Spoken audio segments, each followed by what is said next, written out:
io fossi San Gennaro non sarei così leggero, con i miei napoletani io mi incazzerei davvero, come l'oste che fa i conti dopo tanto fallimento, senza troppi complimenti sarei cinico e violento. Vorrei dire al costruttore del centro direzionale che ci può solo pisciare perché ha fatto un urinale, grattacieli di dolore, un infarto nella storia, forse è solo un costruttore che ha perduto la memoria. Nei meandri dei quartieri di Madonne e di Sirene, paraboliche d'antenne sono aghi nelle vene, e nei vicoli dei chiostri di pastori e vecchi santi le finestre anodizzate sono schiaffi ai monumenti. È come sputare in faccia ai Dangiò, ai Aragona, cancellare via le tracce di una Napoli padrona. È lo sforzo di cagare dell'ignobile pappone sulle perle date ai porci da Don Carlo di Borbone.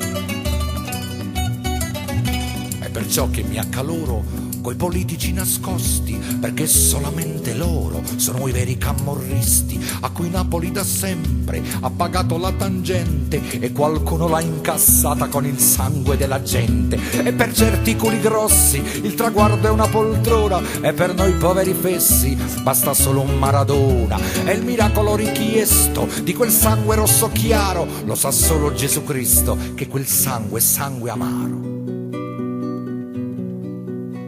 Lo sa il Cristo che velato di vergogna e di mistero da quel nobile alchimista, principe di San Severo. E con lui lo sa Virgilio, il sincero San Nazzaro, Giambattista della Porta, che il colpevole è il denaro. E nessuno dice basta per il culto della festa, e di Napoli che resta sotto gli occhi del turista. Via i vecchi marciapiedi che hanno raccontato molto, pietre laviche e lastruni, seppelliamoli d'asfalto. L'appalto. Ma non posso più accettare l'etichetta provinciale, è una Napoli che ruba in ogni telegiornale, di una Napoli che puzza di ragù di malavita, di spaghetti cocaina e di pizza margherita, di una Napoli abusiva, paradiso artificiale, con il sogno ricorrente di fuggire e di emigrare, e di un popolo che a scuola ha creato nuovi corsi e la cattedra che insegna qual è l'arte di arrangiarsi. Io non posso più accettare l'etichetta di terrone e il proverbio che ogni figlio è un bello scarrafone, e mi rode che forcella è la caspa del furbone che ti scambia con il pacco uno stereo col mattone. Se io fossi San Gennaro giuro che vomiterei la mia rabbia dal Vesuvio, farei peggio di Pompei. E poiché ci ho preso gusto con la scusa del santone, io ritengo che sia giusto fare pure qualche nome. Chiederei a Pino Daniele che fine ha fatto terra mia. Siamo Lazzari felici quando piove a Condria. Napoli è una carta sporca, Napoli è mille paure, ma per chi sti viganir sono passate sti creature. Da Pontano a Paisiello, Giulio Cesare Cortese, da Basile a Totonno Petito fino a Benedetto Croce, da Di Giacomo a Viviani, poi Caruso, poi Parisi, da Totò ai De Filippo fino a Massimo Troisi. C'è passato Genovesi e Leopardi con orgoglio, la romantica Matilde e il mattino di Scarfoglio, Filangieri, Cardarelli, tutto l'oro di Marotta. C'è passata la Madonna che ora vedi a piedi grotta, un Luciano De Crescenzo, Bella Vista di Milano, e Sofia che da Pozzuoli oggi parla americano, un Roberto De Simone che le ha preso pure il cuore, ora cerca di sfruttarla Federico Salvatore.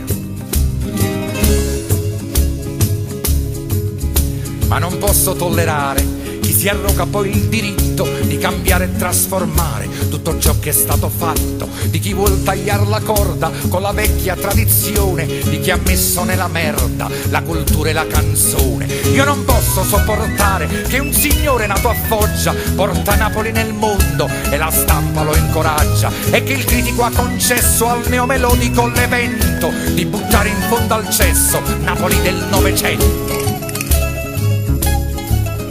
Perché ancora io ci credo e mi incazzo, ve lo giuro, che Posillipo e Toledo li divide un vecchio muro, come quello di Berlino che ci spacca in due metà. Uno è figlio e buchino e l'altro è figlio di papà. Se io fossi San Gennaro giuro che mi vestirei Pulcinella Che Guevara e dal cielo scenderei per gridare alla mia gente tutto ciò che mi fa male e finire da innocente pure io a Poggio Reale. Perché come Gennarino sono vecchio in fondo al cuore, la speranza Iervolino può lenire il mio dolore. Io ho capito che la vita è solo un viaggio di ritorno, che domani è già finito e che ieri è un nuovo giorno. Sembra un gioco di parole, ma mi sento più sicuro coi progetti del passato, ai ricordi del futuro. E alla fine del mio viaggio chiedo a Napoli perdono se ho cercato con coraggio di restare come sono.